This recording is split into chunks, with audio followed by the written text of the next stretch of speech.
Hello বন্ধুরা, তোমরা সবাই কেমন আছো? আশা করি সবাই ভালো আছো। তো আঙ্গাবাড়ি এই ছাতু পুরি হচ্ছে, দেখো বন্ধুরা।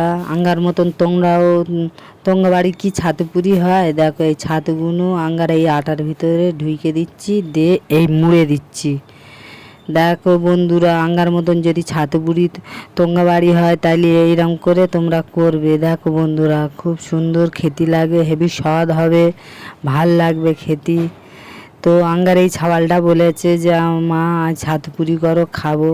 তো ওর ভেতরে ছাতুটা ঢুইকে দিয়ে আমি এবার হালকা করে ভেজে নিচ্ছি, এই বেলে নিচ্ছি। নিয়ে বন্ধুরা এবার আমি কড়াই দিয়ে দেবো, দিয়ে ভেজে নেবো। আর একটা নিচ্ছি, নিয়ে ওটা অলরেডি কড়াই দিয়ে দিচ্ছি বন্ধুরা।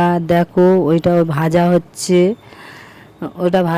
এবার আমি উল্টে দেবো। দেখো বন্ধুরা, হেব্বি সুন্দর হয়েছে, কি সুন্দর হয়েছে। বাড়ি যদি হয় এরম করে ভাজবে, হেব্বি স্বাদ লাগবে। তোমরা আমার চ্যানেলটা সাবস্ক্রাইব করছো না কেন, লাইক করছো না কেন বন্ধুরা? দেখো এইটা খাচ্ছি, কত সুন্দর, এর ভিতরে পুরো ছাতু পুরো ঠাসা থাকবে। বন্ধুরা আমার মতন যদি তোমরাও করো তাহলে খুবই ভালো হবে। দেখো পুরো ছাতু ভর্তি ওর ভিতরে, এত স্বাদ হয়েছে, এত স্বাদ হয়েছে, খেয়ে মন পুরো ভরে গেছে। বন্ধুরা তোমরা যদি এরম করো, খাও, তোমাদেরও ভাল লাগবে, খুব সুন্দর লাগবে। দেখো বন্ধুরা এবারে আমার ছেলেও বললে দেখি আমি খেয়ে কেরাম হয়েছে। আমার ছেলে বললে, আমার ছেলে খাচ্ছে, দেখো বন্ধুরা খুব সুন্দর হয়েছে বলছে।